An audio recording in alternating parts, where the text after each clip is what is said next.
Xo'p, HTMLda section degan tag bor va article degan tag bor. Ularni farqi nimada va qachon ishlatsa bo'ladi?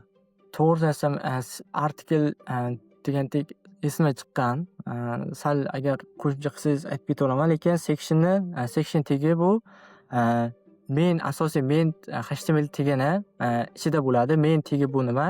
Bu veb-saytimizni o'rta qismi, ya'ni o'sha saytlarimiz joylashadigan o'rta, tepasi emas, pasti emas, o'rta qismi va o'sha asosiy o'rta qismini o'zini bloklar bo'lishi mumkin.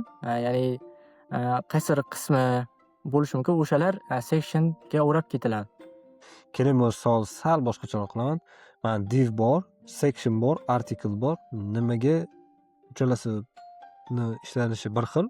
Lekin nimaga bo'lingan shu sectionga, articlega, divga? Ular bo'lingani kodni ham tartibli qilish uchun, ham o'qishga oson qilish uchun. Masalan, boshqa dasturchi o'sha yozgan kodingizni o'qisa, tushunarli qilish uchun yozilgan. Klass bersangiz bo'lmaydimi? Misol uchun hamma yoq div qildingizda chiroyli qilib kommentlar bilan klasslar berib yozib chiqdingiz.